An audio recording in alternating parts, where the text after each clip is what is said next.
La mayoría de los podcasts y videopodcasts terminan justo cuando deberían comenzar a crecer. Vamos a ver si lo podemos hacer diferente.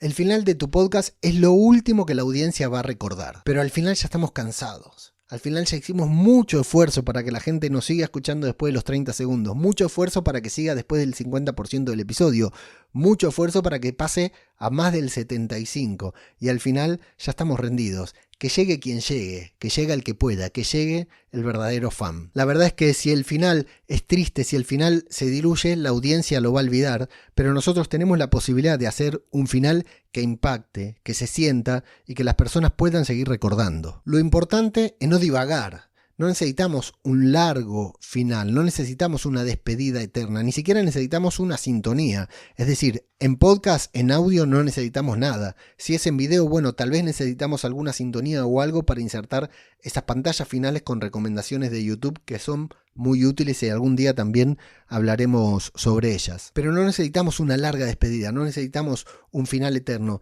ni siquiera necesitamos terminar con la misma frase, porque eso aburriría, eso haría que la gente no llegue al final y afectaría también nuestra métrica de retención. Entonces, ¿por qué no prolongar el valor incluso hasta el segundo final del episodio? Tal vez con una frase, tal vez con un bullet point, tal vez con un resumen de lo que ha pasado a lo largo del episodio. Una frase corta, un resumen final, una idea general, en ocasiones funciona mucho mejor que un relleno largo, que repetir cada episodio la misma frase. A fines prácticos, un cierre abrupto es mucho más útil que un cierre que se va diluyendo.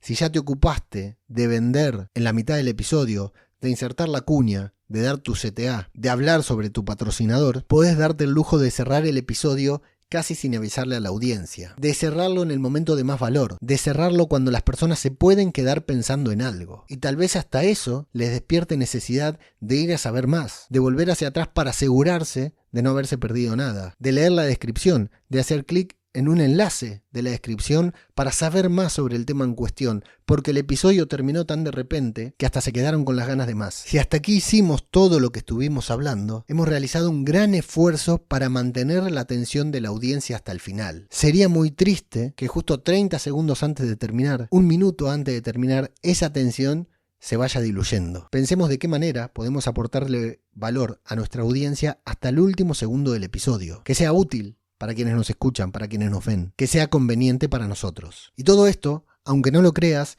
tiene que ver con la creatividad. La estructura de un podcast, de un video podcast, no es una cárcel creativa, es una forma de seguir creando, pero de crear con intención, de adaptar el formato de tu video podcast a los hábitos de consumo de contenidos, pero también a tu propia necesidad, a lo que veas que funciona mejor, a lo que veas que le aporta más valor a tu audiencia. Esta estructura de podcast de la que estamos hablando no solo es una estructura que te va a servir para que tu podcast tenga mayor rendimiento, también es una estructura que le va a permitir a tu audiencia absorber el máximo del valor que estás brindando. Por eso, practicar la creatividad también en lo referente a la estructura del podcast te puede dar una ventaja. La ventaja de transmitir más valor, la ventaja de retener aún más a tu audiencia, la ventaja de que tu contenido sea mejor.